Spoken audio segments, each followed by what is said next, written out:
योगेश अपनी माँ पूनम और पत्नी सोनाक्षी के साथ बेलापुर गांव में रहा करता था। उनका एक छोटा बेटा था जिसका नाम चिंटू था। वो बहुत गरीब थे। योगेश मजदूरी करता और ऐसे में उनकी आर्थिक स्थिति सही नहीं थी। किसी दिन काम मिलता और किसी दिन नहीं। योगेश की माँ पूनम को चाय पीना बहुत पसंद था। दिसंबर की सुबह ठंडी ठंडी हवा चल रही थी। फिर एक दिन, बहू, अरे ओ बहू। जी मम्मी जी, अभी आई। अरे तू अपने साथ एक कप चाय भी ले आना। ठीक है मम्मी जी, अभी लाती हूँ। सोनाक्षी पूनम के कहने पर उसे चाय देती है और अभी आधा घंटा भी नहीं हुआ था कि पूनम फिर से सोनाक्षी से बोलती है, बहू एक कप चाय और ले आ। आज इतनी सर्दी है कि चाय ही मात्र एक सहारा लगती है। मम्मी जी, अभी तो आपने चाय पी थी। अरे हाँ पी थी, तो क्या, ठंड भी तो इतनी हो रही है। अब तो मेरे खाने पीने पर भी नजर रखेगी क्या? नहीं मम्मी जी, आप गलत समझ रही हैं। मैं तो बस ये बोल रही थी कि अभी तो 10 मिनट ही हुए हैं आपको चाय पिए। अरे हाँ तो क्या हो गया, चाय बना कर ला। सोनाक्षी वहाँ से चुपचाप चली जाती है। वो अपनी सास की बहुत इज्जत करती थी, इसीलिए वो कोई जवाब नहीं देती और इतनी ठंड में भी वो अपनी सास के लिए चाय बनाने चली जाती है। सोनाक्षी कहाँ हो? जी योगेश जी, मम्मी के लिए चाय बना रही हूँ, अभी आई। एक कप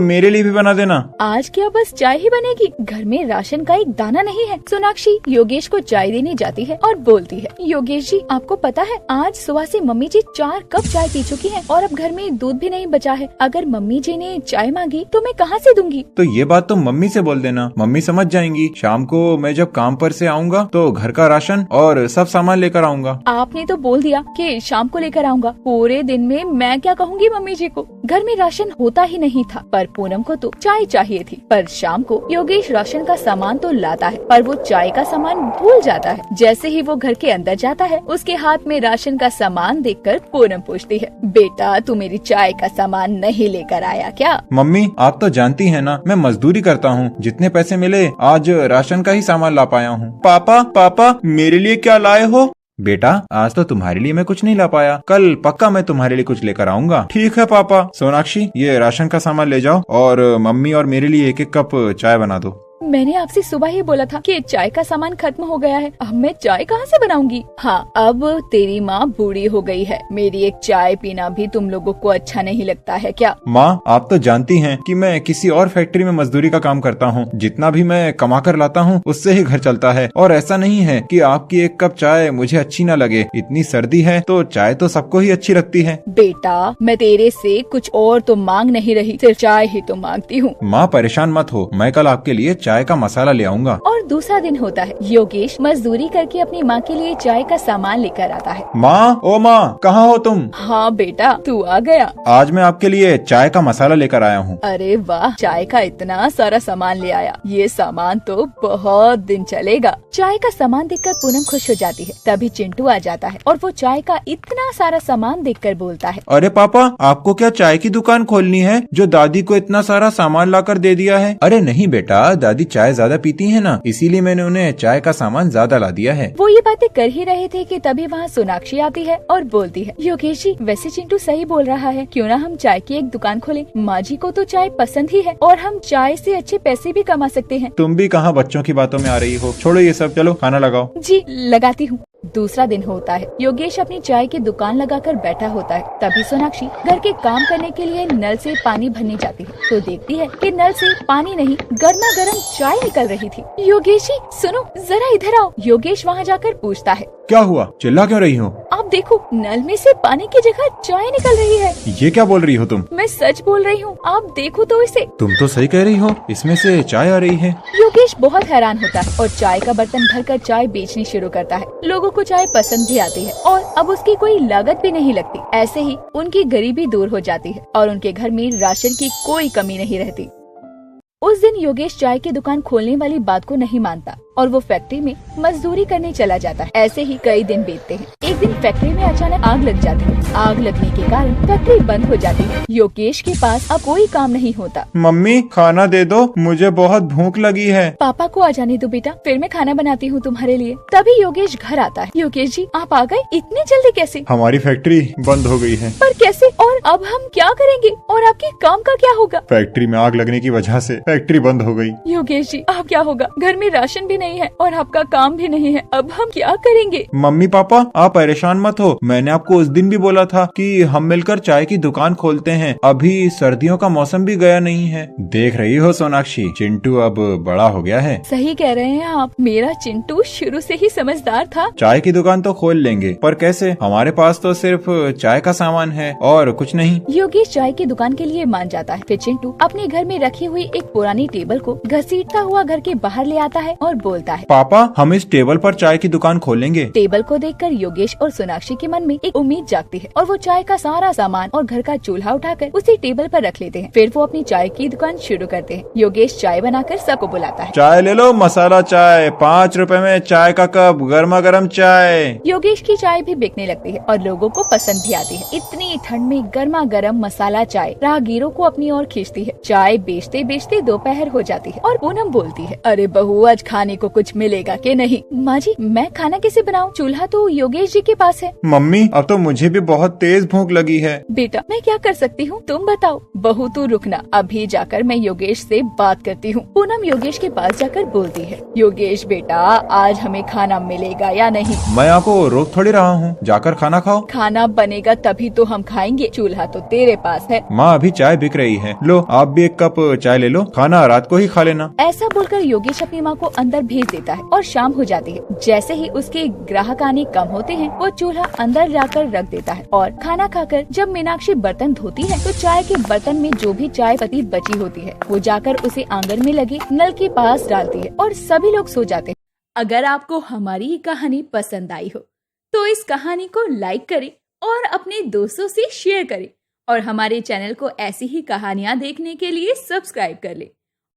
मनोज बहुत ही गरीब था और अपनी बीवी उषा और बेटे गोपी के साथ माधवपुर में रहा करता था। अपने गुजर बसर के लिए वो लकड़हारे का काम किया करता और उसी से उनकी रोज की जिंदगी कट रही थी। एक दिन गोपी अपने पिता के पास आता है और कहता है, पापा आपने मेरा नाम गोपी क्यों रखा? कैसा नाम है ये? आपको पता है एक नाटक में बहू का नाम गोपी था, सब मेरा मजाक बनाते हैं।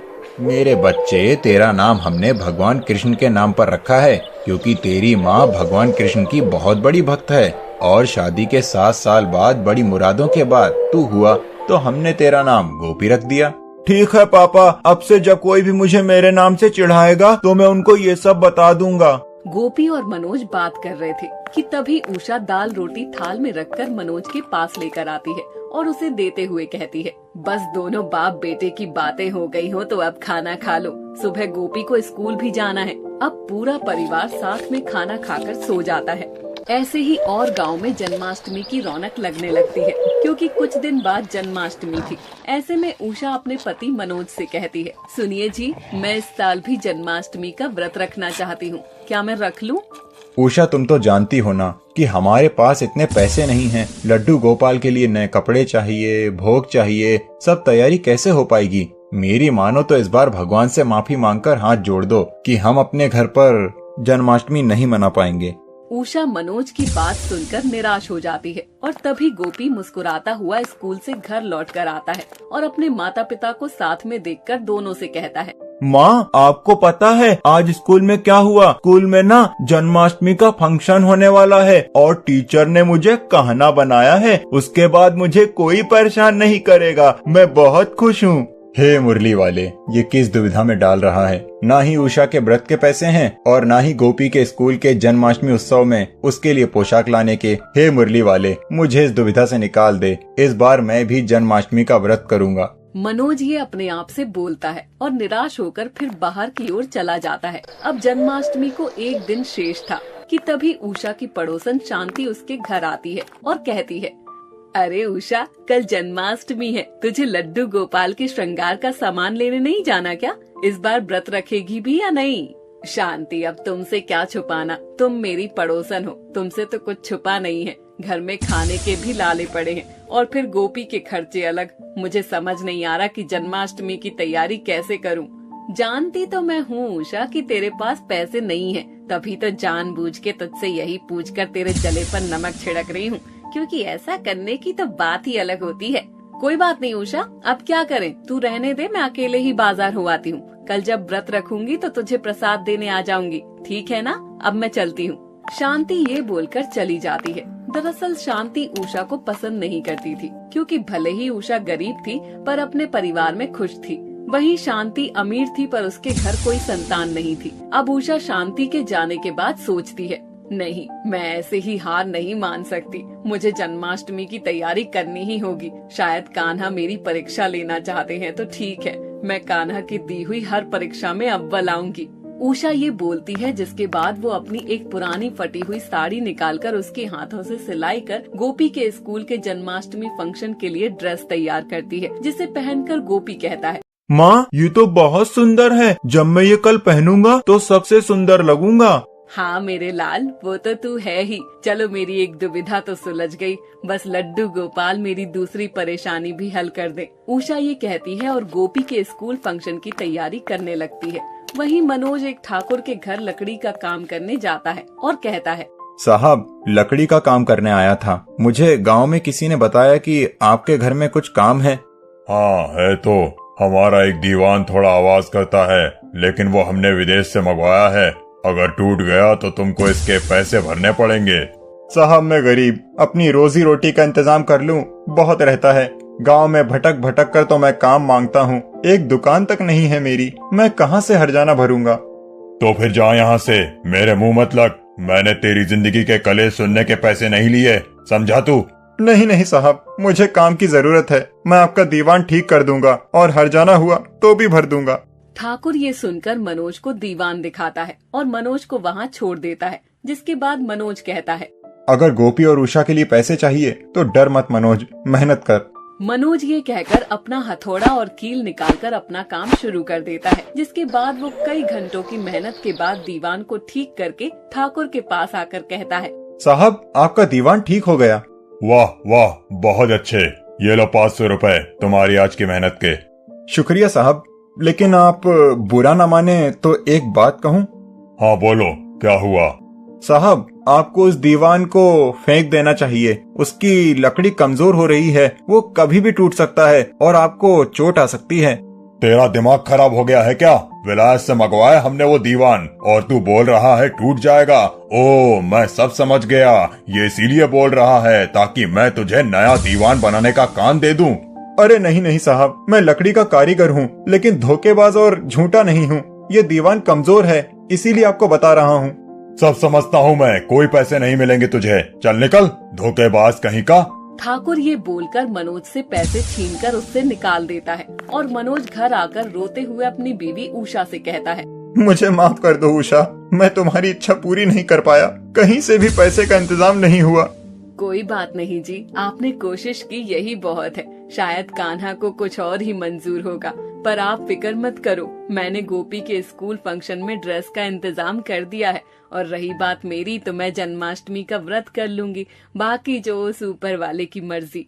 मनोज और उषा ये बोलकर सो जाते हैं और उषा अगले दिन लड्डू गोपाल की एक मिट्टी की प्रतिमा बनाती है और उसके आगे सुबह सुबह हाथ जोड़कर कहती है, हे कृष्ण मुरारी, तेरे ये भक्त तेरे लिए व्रत कर रही है, हमारे परिवार की सब समस्या को हर लीजिए।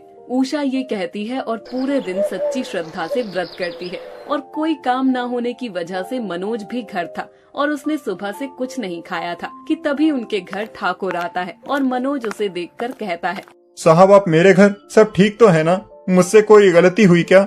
नहीं नहीं मनोज, गलती तो मुझसे हुई है, जो हमने तुम्हारी बात नहीं सुनी। मेरी माँ उस दीवान पर लेटी और वो टूट गया। हमको तुम्हारी बात सुन लेनी चाहिए थी, इसीलिए हम तुमको तुम्हारी मेहनत के पैसे वापस करने आए हैं। और हम एक लकड़ी का कारोबार शुरू करना चाहते हैं, जिसके लिए हमको तुम्हारी जरूरत होगी। क्या तुम हमारे साथ काम करोगे? साहब आपका बहुत बहुत शुक्रिया, आपने तो हमारे परिवार की सब समस्या ही हल कर दी। ठाकुर ये बोलकर चला जाता है, जिसके बाद गोपी भी खुशी खुशी घर आता है, क्योंकि उसके स्कूल के फंक्शन में उसने बहुत अच्छा परफॉर्म किया था। जिसके बाद मनोज और उषा ठाकुर के दिए पैसों से लड्डू गोपाल के लिए मक्खन, साज श्रृंगार और सामान बहुत कुछ लेकर आते हैं। और ये देखकर उषा की पड़ोसन शांति जल भुन जाती है इन गरीबों के पास जन्माष्टमी की तैयारी के पैसे कहाँ से आए? खैर कोई नहीं, मेरा क्या, मेरे घर से तो नहीं लिए ना। मनोज भी सुबह से भूखा था। वो भी जन्माष्टमी का व्रत करता है और ठीक रात को 12 बजे उषा और मनोज कृष्ण जी की मूर्ति के आगे हाथ जोड़कर उनका शुक्रिया करते हैं। अब मनोज भी उषा के साथ हर साल जन्माष्टमी का व्रत करता, क्योंकि उन्होंने उनकी जिंदगी की सब मुसीबतों को हर लिया था और कई परेशानियों के बाद भी गरीब की जन्माष्टमी सकुशल मन गई थी।